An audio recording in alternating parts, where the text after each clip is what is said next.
সাবেক প্রধানমন্ত্রী বেগম খালেদা জিয়ার মৃত্যুতে দোয়া ও স্মরণ সভার আয়োজন করেছে দেশের শীর্ষ 17 ব্যবসায়ী সংগঠন। এ সময় অর্থনৈতিক গণতন্ত্রায়নে বেগম জিয়ার অবদান তুলে ধরেন ব্যবসায়ীরা। বিএনপি মহাসচিব মির্জা ফখরুল ইসলাম আলমগীর বলেন, বিগত সরকারের অত্যাচার নির্যাতনে গুরুতর অসুস্থ হয়ে মারা যান বেগম খালেদা জিয়া। বাংলাদেশকে পিছিয়ে নিয়ে যাওয়ার চক্রান্ত চলছে, নতুন বাংলাদেশ করতে সবাইকে সজাগ থাকার আহ্বান জানান তিনি। তরিক ইসলামের রিপোর্ট। সাবেক তিনবারের প্রধানমন্ত্রী ও বিএনপি চেয়ারপারসন বেগম খালেদা জিয়ার মৃত্যুতে স্মরণসভা ও দোয়া মাহফিলের আয়োজন করে international chamber of commerce ICC. অনুষ্ঠানে অংশ নেয় দেশের শীর্ষ ব্যবসায়ী সংগঠনের নেতারা। বিকেনের পক্ষ থেকে আমি গভীর শ্রদ্ধা এবং জ্ঞাপন করছি। এই সময় দেশের সামগ্রিক অর্থনৈতিক উন্নয়নে বিএনপি চেয়ারপারসন বেগম খালেদা জিয়ার অবদান স্মরণ করেন ব্যবসায়ীরা। বাংলাদেশের পোশাক শিল্পের যে প্রসার, সেটাই বিএনপির দায়িত্বকালেই কিন্তু শুরুটা হয়েছিল। ওনার পরিবারের প্রতি আমাদের যে আমরা ঋণী, যিনি বাংলাদেশের গণতন্ত্র, জাতীয় উন্নয়ন এবং জনগণের অধিকার প্রতিষ্ঠার আন্দোলনে এক গুরুত্বপূর্ণ ভূমিকা রেখে গেছেন।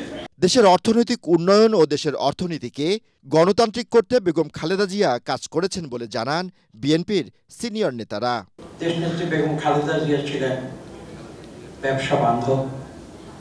এদেশে মুক্তবাজার অর্থনীতি যেটা সূচনা করেছিলেন শহীদ প্রেসিডেন্ট জিয়া রহমান, এটা পরবর্তীতে সামনের দিকে এগিয়ে নিয়ে গিয়েছিলেন বেগম খালেদা জিয়া। এই দেশ কোথায় যাবে, কোন দিকে, কোন ডিরেকশনে যাবে, 31 দফার সংস্কার করে গেছেন।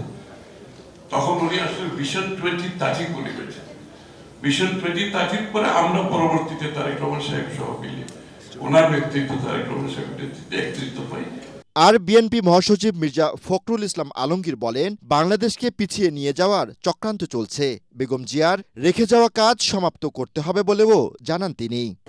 বাংলাদেশকে একটা গণতান্ত্রিক রাষ্ট্র হিসাবে প্রতিষ্ঠা করতে তার যে অবদান, সে অবদানকে কখনোই অস্বীকার করা যাবে না। তিনি কষ্ট করেছেন, জেলে গেছেন। শেষ মুহূর্তে তিনি যখন মিথ্যা মামলায় সাজাপ্রাপ্ত হয়ে জেলে যান, তখন তিনি সুস্থ ছিলেন। তাকে যে প্রকোষ্ঠে আবদ্ধ রাখা হয়েছিল সেটি ছিল একটা অ্যাবান্ডেন্ট একটা ঘর। পরিস্থিতি খসে পড়ছিল, সেখানে প্লাস্টার সব খসে যাচ্ছিল, ইঁদুর দৌড়াদৌড়ি করত। সেখানে এই দেশনেত্রী বেগম খালেদা জিয়াকে 2 বছর বিনা চিকিৎসা রাখা হয়েছিল, যার ফলে তিনি অসুস্থ হন। সে অসুস্থই আজকে তাকে এই পরিণতিতে নিয়ে গেছে। স্মরণ সভা শেষে বেগম খালেদা জিয়া ও তার পরিবারের জন্য বিশেষ দোয়া ও মোনাজাত অনুষ্ঠিত হয়। তরিক ইসলাম, এটিএন বাংলা, ঢাকা।